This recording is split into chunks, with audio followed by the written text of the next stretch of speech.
6월의 마지막 날이고 반년을 마무리하는 날입니다. 이 시간 우리 마음을 담아서 우리 주님께 감사합니다. 우리 같이 함께 주님께 감사합니다라고 우리 입술로 한번 고백하도록 하겠습니다. 우리 주님께, 옆 사람이 아니라 우리 주님께 고백해야죠. 주님 감사합니다. 이렇게 옆 사람이 아니라 먼저 하나님께 감사해야죠. 그리고 좌우 앞뒤로 우리 이렇게 한번 인사하겠습니다. 다 잘 될 것입니다.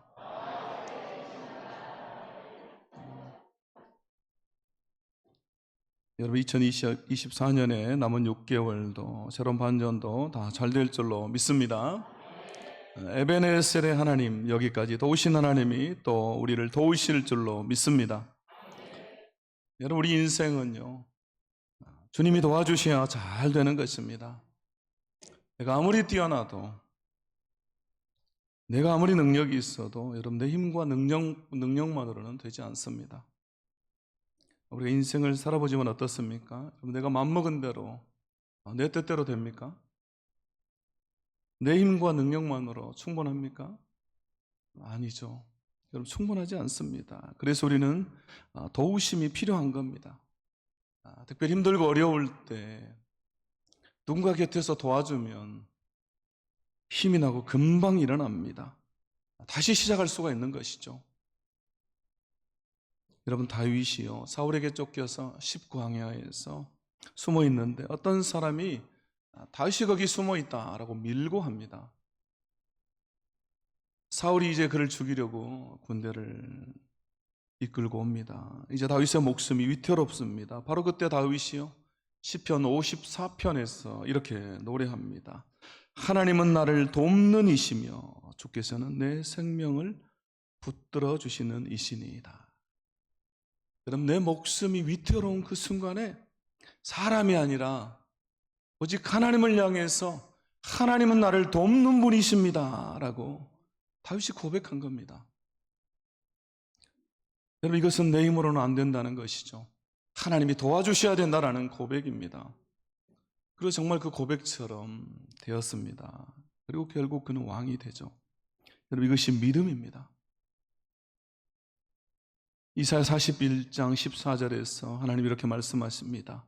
버러지 같은 너 야곱아, 너 이스라엘 사람들아, 두려워하지 말라. 나 여호와가 말하노니 내가 너를 도울 것이라. 내 구속자는 이스라엘의 거룩한 이이니라. 내가 너를 도울 것이니라. 또 여러분 오늘 말씀 로마서 8장 26절에서도 이와 같이 성령도 우리의 연약함을 도우시나니, 우리의 연약함을 도우신다라고 말씀해요. 성령님이 우리를 도와주십니다. 믿습니까? 하나님의 약속의 말씀을 그대로 믿고 여러분 우리가 살아가는 것, 여러분 그것이 지혜입니다. 여러분 도와주신다고 하셨으니까 그 약속의 말씀을 우리가 붙잡고, 변함없는 말씀을 여러분 붙잡고 살아가는 것입니다. 그럴 때 우리는 다시 힘을 내서 새롭게 시작할 수가 있습니다. 부부 관계도, 자녀와의 관계도, 직장 동료와의 관계도, 일도, 사업도, 공부도, 모든 것을 다시 새롭게 시작할 수가 있는 것이죠. 자, 그럼 성령의 도우심으로 우리 인생의 후반전을 새롭게 시작하기 위해서 첫 번째 우리 함께 읽도록 하겠습니다. 시작. 우리가 성령님을 인정해야 도와주십니다. 아멘. 그렇습니다. 우리가 성령님의 도우심으로 새롭게 시작하기 위해서 우리가 성령 하나님을 인정해야 한다. 우리가 그분을 인정하는 만큼 그분이 우리 삶 가운데 역사하시고 우리를 도와주신다라는 것이죠. 여러분 사실 우리끼리니까 하는 이야기지만 여러분 어떻습니까? 저와 여러분은요, 성령님이 아니고서는 아무것도 할 수 없는 존재입니다. 그분의 힘, 그분의 능력이 아니면요, 우리는 제대로 된 그리스도인의 삶을 살 수가 없어요. 여러분은 어쩐지 모르겠지만 저는 그렇습니다. 먼저 성령님을 인정하고 도우심을 구해야 되는데 늘 내 힘으로, 내 능력으로 뭔가 해보려고 하다가요, 발버둥치는데 안 돼요. 그래서 그때 또 깨닫습니다. 내가 또 기도보다 성령보다 앞섰구나. 그래서 어제 저녁에도 설교 준비하고 이제 자다가 새벽 2시에 일어났어요. 오늘 그래서 일어나서 한참을 기도했습니다. 오늘 말씀이 그 말씀이기 때문에 성령님 저를 도와주세요 회개하면서 기도했습니다. 여러분, 우리는요 성령님이 아니면 예수님을 믿을 수도 없는 존재입니다. 예수님을 주라고 나의 주님이라고 고백할 수도 없는 존재예요. 그래서 고린도전서 12장 3절에서 바로 이렇게 말씀합니다. 함께 읽겠습니다. 시작.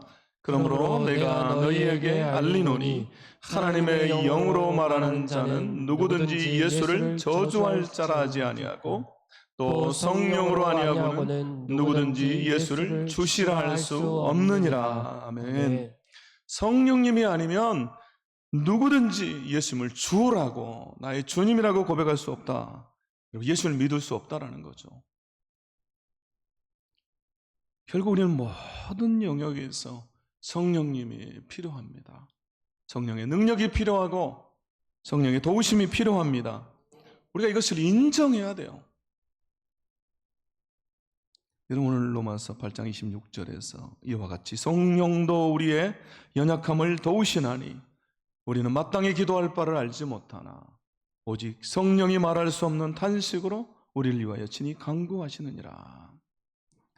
여러분, 오늘 이 말씀의 강조점은 다른 데 있지 않습니다. 성령님이 탄식한 데 있는 게 아닙니다. 바울이 말하는 강조점은 성령이 우리의 연약함을 도우신다.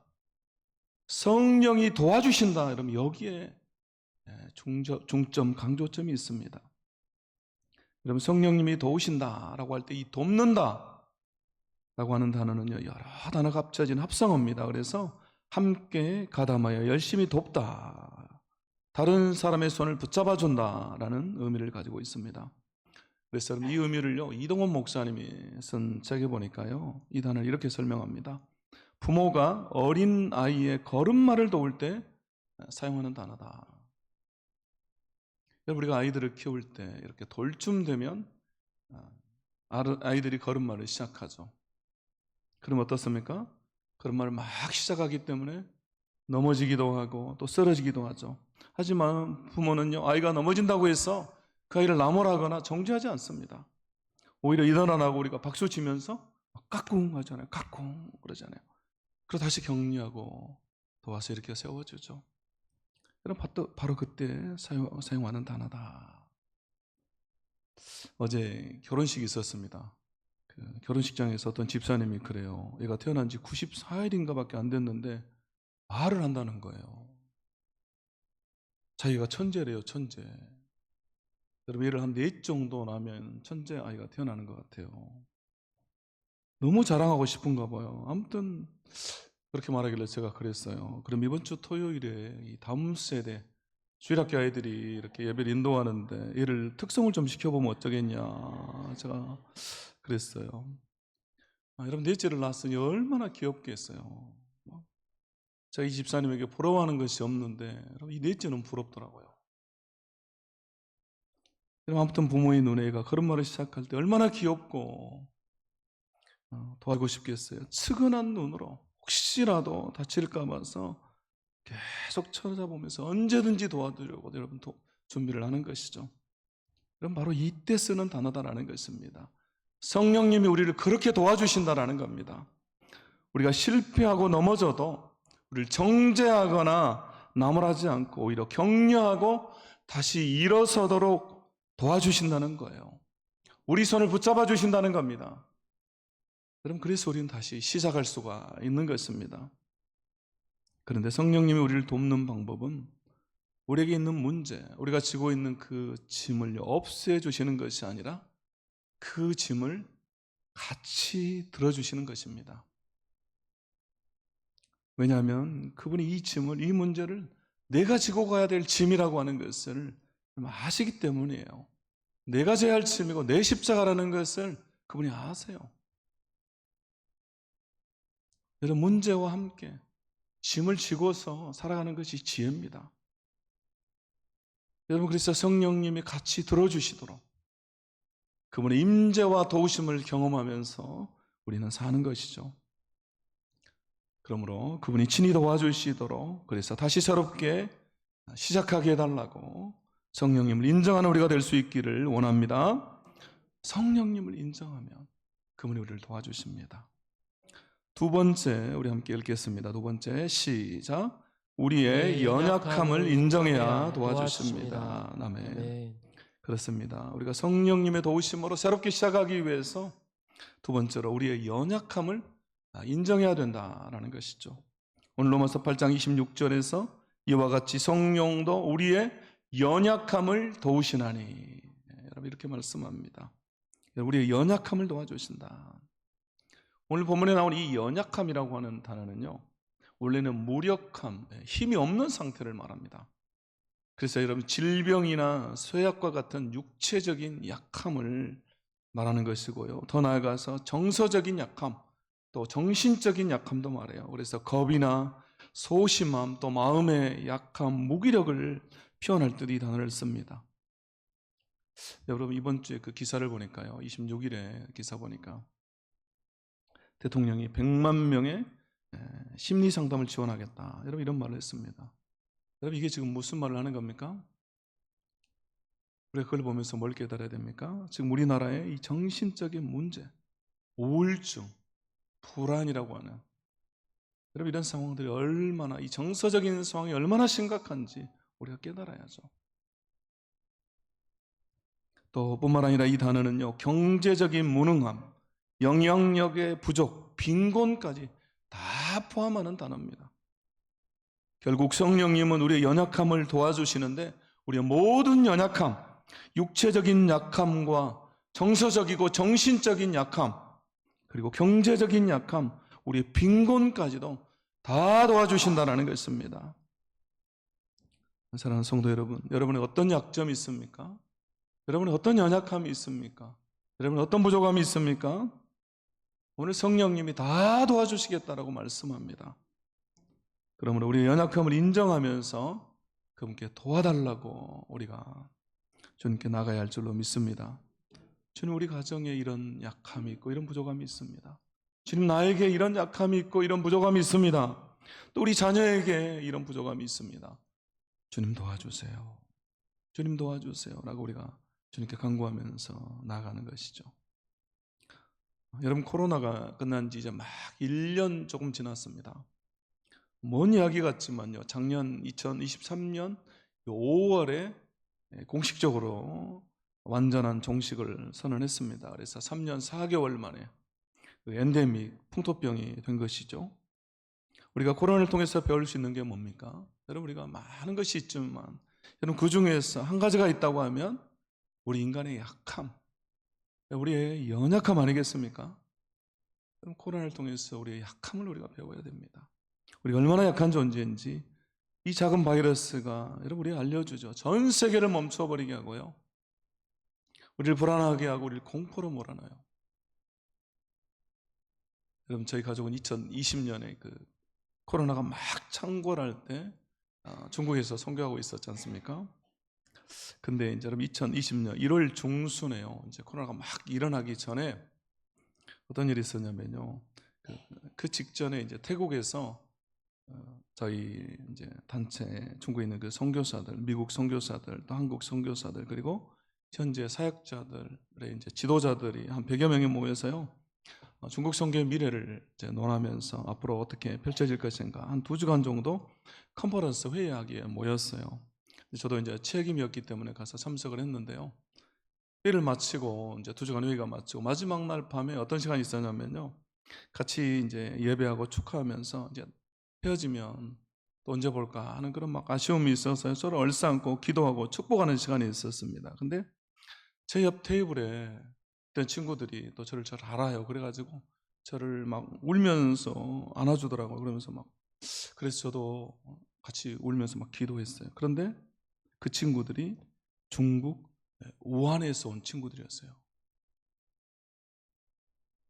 회의를 다 마치고 이제 중국에 있는 집으로 돌아갔습니다. 그리고 며칠이 안 지나고 딱 한 주가 지났어요. 막 코로나가 창궐을 하는 거예요. 엄청나게 막 일어납니다. 난리가 났습니다. 그래서 막 우한에서부터 시작해가지고 각지역으로 퍼지는데, 그 우한에서 온 사람들, 또 우한에서 온 사람 만난 사람들 다 격리를 시켜요. 그리고 막 집을 봉쇄해가지고요, 그 종이로 막 붙여가지고 못 나오게 하고. 저희 아파트도 막 그렇게 돼요. 그리고 그 아파트 그 엘리베이터 올라가는데요, 몇 호에 누구네 산다 막 이런 거 다 붙여놨어요. 막 엄청 두렵더라고요. 근데 저는 한 주 전에 여러분 누가 저를 안아줬습니까? 그 우한에서 온 친구들이 저를 안아줬다니까요. 근데 그 생각이 나니까 막 속으로 난리가 났어요. 막 불안해요. 근데 며칠 있다가 진짜로 막 열이 나기 시작하는 거예요. 한 일주일 정도 지나니까 막 열이 나요. 근데 여러분 말도 못하고 혼자 속으로 막 끙끙 앓면서 혹시 내가 걸려버렸으면 어쩌나, 또 우리 가족 어쩌나, 막 우리 집 봉쇄되면 어쩌나, 이거 어떻게 살지? 이 동네에서 할 수 있을까? 뭐 이런 생각이 드는 거예요. 근데 그 당시에 여러분 이 바이러스 정체를 모르는 때 아닙니까? 어떻게 전해지는지도 모르고 정보도 없으니까 너무너무 걱정하고 막 불안한데 열까지 나요. 그래가지고 막 이런 단순한 열이 난 거였습니다. 근데 너무너무 불안해요. 제가 목사고 선교사인데도 막 이 불안함을 어떻게 할 수가 없어요. 그래서 제가 그때처럼 긴장해 본 적들은 별로 없습니다. 여러분, 제 믿음이 온데간데 없어졌어요. 이렇게 연약해지더라고요.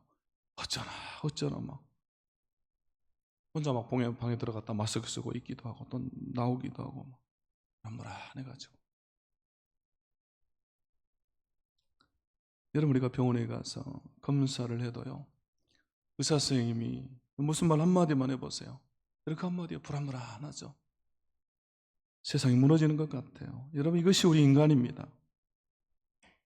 마가복음 9장에 보면요, 한 아버지가 귀신 들린 자녀를 데리고 치료해달라고 예수님께 나옵니다. 그런데 예수님이 마침 그 자리에 안 계시죠. 그리고 제자들에게 부탁하는데 제자들이 귀신을 쫓아내지 못해요. 치료하지 못합니다. 그리고 예수님이 돌아오시자 귀신 들린 자녀를 둔 아버지가 다시 예수님께 부탁합니다. 그래서 9장 22절에 보시면요, 무엇을 하실 수 있거든 우리를 불쌍히 여기사 도와주옵소서, 이렇게 말해요. 그때 예수님께서 이렇게 말씀하시죠. 예수께서 이르시되 할 수 있거든이 무슨 말이냐, 믿는 자에게는 능히 하지 못할 일이 없느니라 하시니. 여러분, 예수님께서 이렇게 말씀하시자 이 아버지가 놀라운 고백을 합니다. 24절 우리 같이 한번 읽어보겠습니다. 시작. 곧 그 아이의 아버지가 소리를 질러 이르되 내가 믿나이다, 나의 믿음 없는 것을 도와주소서 하더라. 아멘. 나의 믿음 없는 것을 도와주소서. 여러분, 얼마나 솔직하고 그럼 진실한 고백입니까? 내가 믿어지지를 않는데 내가 믿음이 없는 것을 어떻게 하겠습니까? 그냥 도와달라고 하는 거예요. 그러므로 우리는 우리 믿음 없는 것까지도 우리 주님께 도와달라고 할 수가 있는 것이죠. 하나님, 제가 믿음이 없어요. 저를 도와주세요. 여러분, 우리 기독교는 이처럼 연약함을 인정하는 종교입니다. 여러분, 이 세상은 연약함을 인정하지 않습니다. 인정하는 순간 여러분 약자가 되는 거예요. 그래서 온통 자신의 강함을 자랑하고 내가 얼마나 강한 존재인지, 내가 얼마나 뛰어난지 내 능력을 드러냅니다. 그러나 우리 그리스도인들은 자신의 약함을 드러내는 것입니다. 나의 부족함을 자랑해요. 바로 이것이 세상과의 차이입니다. 그래서 바울은요, 고린도후서 12장 9절에서 이렇게 고백합니다. 나에게 이르시기를 내 은혜가 내게 족하도다. 이는 내 능력이 약한 데서 온전하여 짐이라 하신지라. 그러므로 도리어 크게 기뻐함으로 나의 여러 약한 것들에 대하여 자랑하리니 이는 그리스도의 능력이 내게 머물게 하려 함이라. 그러므로 내가 그리스도를 위하여 약한 것들과 능력과 궁핍과 박해와 공고를 기뻐하노니 이는 내가 약한 그때 강함이라. 나는 약할 때 온전해진다. 약할 때 강해진다. 내가 약할 때 그리스도의 능력이 내게서 나타난다 라고 바울이 고백합니다.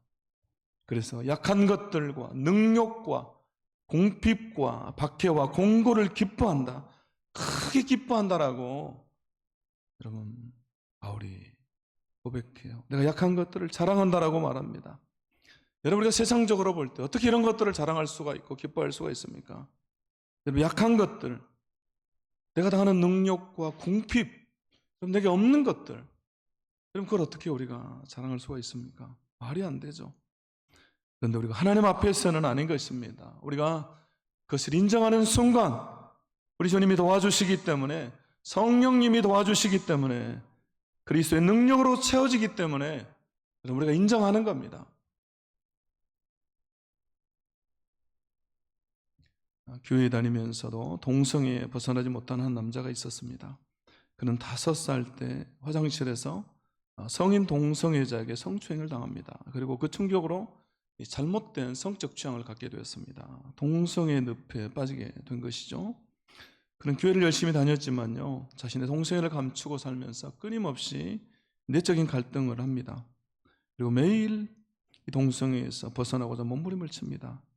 그러나 결국 도돌이표처럼 다시 그 동성애의 자리로 돌아가 버리고 말았습니다.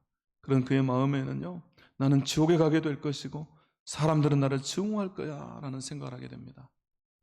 그리고 시간이 지나서 대학 생활을 하는 가운데 우연히 지역사회에서 존경받는 기독교 지도자를 만나서 교제를 하게 됩니다. 그리고 그와 신뢰가 생기면서 그의 그 어두운 부분들, 동성애에 대해서 마음을 터놓고 이야기를 하게 됩니다. 그런데 안타까운 것은 그 지도자 역시 동성애자였습니다. 그리고 그에게 동성애자로서 성적인 접근을 하기 시작했습니다. 결국 그는 큰 충격을 받게 됩니다. 그리고 엄청난 배신감과 이용당했다라는 생각이 그에게 들었습니다. 그리고 나는 원래 이렇게 태어난 사람이야 라고 생각하면서 더 적극적으로 동성애에 빠져들게 됩니다. 그러던 어느 날 한 찬양 집회에 갔는데요, 찬양을 인도하던 인도자가 이런 말을 하는 겁니다. 여기 있는 사람 중에 한 사람이 마음속에 숨기고 있는 것이 있습니다. 하나님은 당신이 숨기고 있는 것을 보십니다. 그럼에도 하나님 당신을 사랑하십니다. 그 상처와 짐을 온전히 주님께 맡기세요. 그러니 인도자가 하는 그 말이 자신에게 하는 말이라고 여기게 됩니다. 그리고 자신의 동성애가 죄라고 하는 것을 깨닫고 인정하게 됩니다. 그리고 주님 앞에 철저하게 회개합니다. 그곳에서 그는 자신을 위해서 희생하신 예수 그리스도의 십자가의 사랑을 온전히 깨닫게 됩니다. 그리고 동성애에서 벗어나게 됩니다. 동성애에서 해방된 그는요, 사랑하는 여인을 만나 불가능할 것처럼 여겨졌던 온전한 결혼 생활을 하게 되고요. 그리고 현재 9명의 자녀를 낳고 하나님을 찬양하는 삶을 살고 있습니다. 여러분, 이 사람이 바로 데니스 저니건이라고 하는 사람인데요, 약할 때 강함 대신에 나의 보배가 되신 주 나의 모든 것, 십자가 죄사하셨네, 주님의 이름 찬양해. 여러분, 이 곡을 쓴 여러분 데니스 저니건이에요. 데니스 저니건.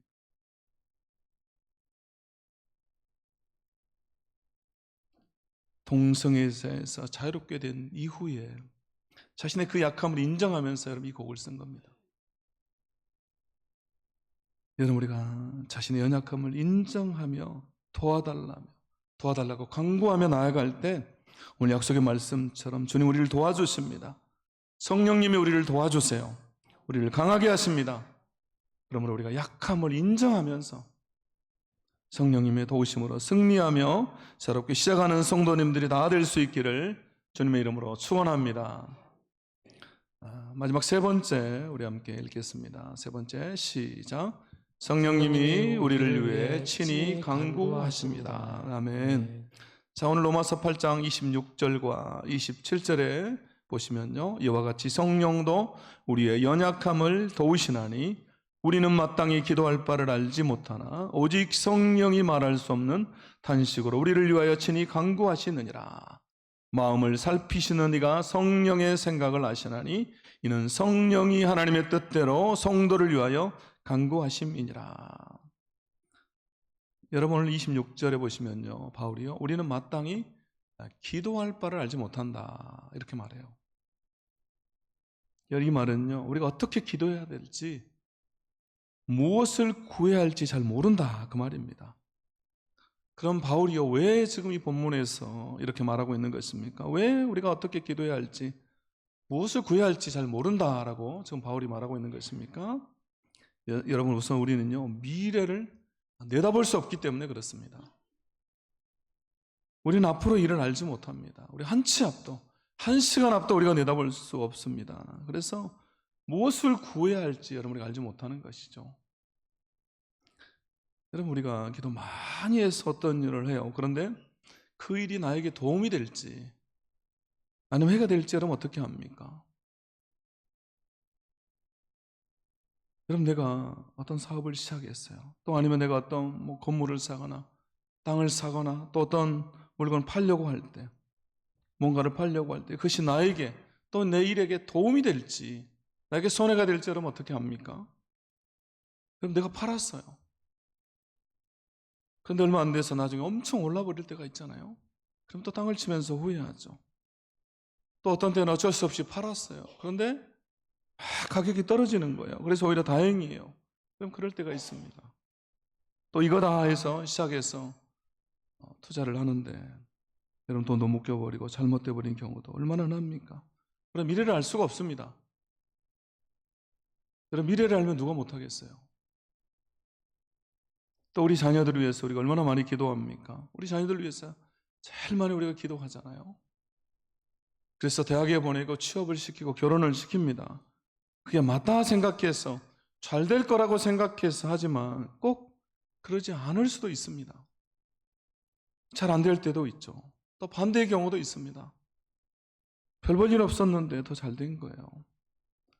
여러분 이런 데 어떻게 우리가 기도합니까? 어떻게 우리가 기도해야 할 줄을 압니까? 제가 몇 주 전에 시사 프로그램을 하나 보는데요. 너무너무 마음이 아파요. 어떤 내용이냐면요. 아들이 어떤 회사에 합격을 했는데 이제 고민을 합니다. 그때 어머니가요. 그 회사를 인터넷으로 막 찾아봐요. 그리고는 야, 이 회사 좋더라. 너에게 도움이 되겠다. 그래서 어머니가 아들을 독려해가지고 그 회사에 취업을 시켜요. 아들도 기쁘게 회사를 갑니다. 그런데 그 회사의 직장 상사가 너무너무 나쁜 사람이었던 거예요. 그래서 아들을요 못 살게 하고 막 못 살게 굴고 욕하고 협박하고 그래서 아들이요 너무너무 힘든 직장 생활을 해요. 근데 그 상황들을요 부모님께 말하지 못해요. 어머님이 너무 기뻐하는 걸 알기 때문에 그렇게 힘들게 보내다가요 얼마 지나지 않아서 아침에 부모님께 출근한다고 하고서 여러분 집을 나가서 목숨을 끊어버려요. 그리고 어머니가 인터뷰하는데요 그 말을 합니다. 이럴 줄 알았으면 내가 안 보내는 건데 이럴 줄 알았으면 여러분 아들을 잃고 나서 후회를 하는 겁니다. 여러분 그 어머니가 이렇게 될 줄 어떻게 알았겠습니까? 모르니까 보낸 거죠. 여러분 이것은 너무나 마음 아픈 일이지만 여러분 우리 삶 가운데 비슷한 일이 많잖아요. 여러분 우리는 앞으로 일을 알지 못합니다. 또 우리는 어떤 주어진 상황에서 무엇이 우리에게 가장 유익한 것인지를 우리가 알지를 못해요. 그렇기 때문에 무엇을 기도해야 할지 잘 모릅니다. 그래서 바울은 우리는 마땅히 기도할 바를 알지 못한다라고 말하는 것입니다. 그런데 여러분 여기서 끝나버리면 너무너무 비참하죠.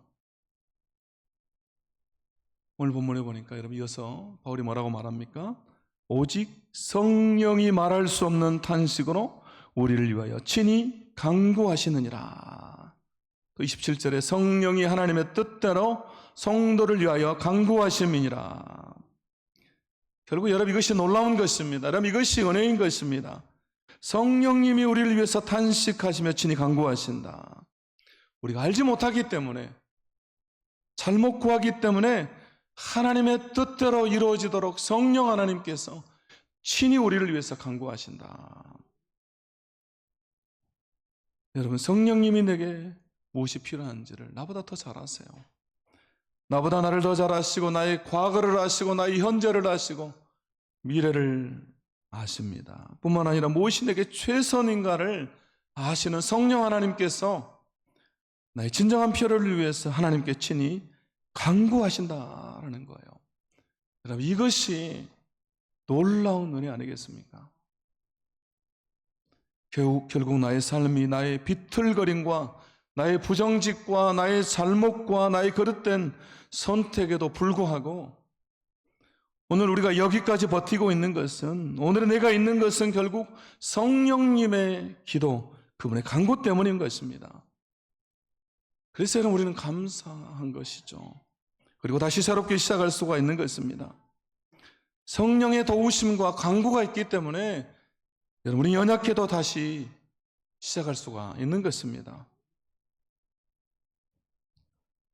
그러므로 여러분 6개월의 삶이 어떻든 다 주님께 맡기시고 우리가 성령 하나님을 인정하고 나 약함을 인정하면서 성령님의 도우심과 강구를 기억하면서 여러분 2024년의 후반전을 새롭게 시작하는 우리 예성의 귀한 성도들이 다 될 수 있기를 주님의 이름으로 축원합니다. 축원합니다. 이 말씀 우리가 다시 한번 기억하면서 우리가 성령님을 인정하고 또 우리 연약함을 인정하면서 그분의 우리를 친히 도우시고 우리의 강구하신다라는 말씀 기억하면서 새롭게 시작하는 저와 여러분이 다 될 수 있기를 다시 한번 주의 이름으로 축원합니다. 이 시간 함께